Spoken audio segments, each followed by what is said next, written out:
Vous êtes sur RTL.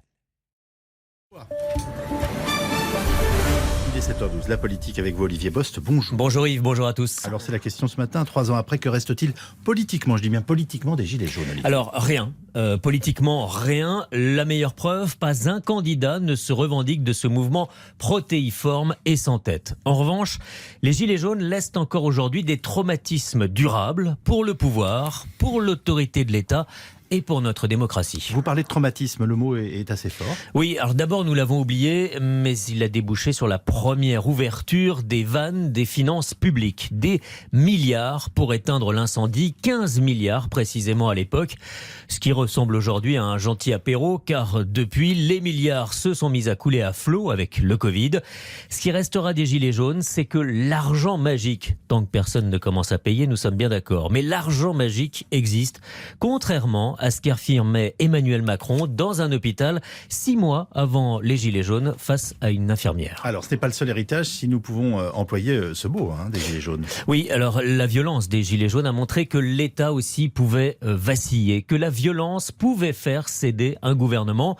Une certaine idée de l'autorité a été remise en cause. Et c'est sans doute le plus lourd tribut de cette période. Le pouvoir a eu peur et ça reste gravé à jamais chez Emmanuel Macron et chez tous ceux qui l'entourent. Aujourd'hui, certaines décisions restent influencées par cette époque.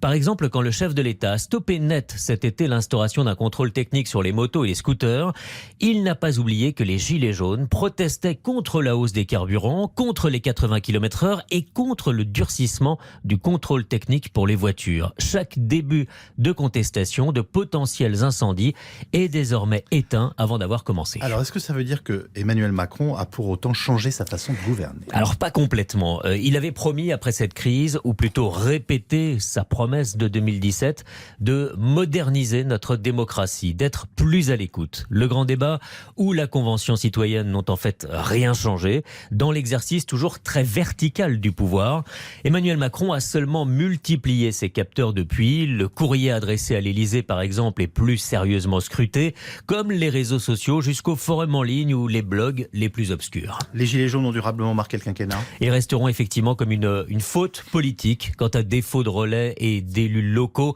le gouvernement n'a pas compris l'ampleur de la colère. Il a cédé à la rue, faute d'avoir renoncé à temps.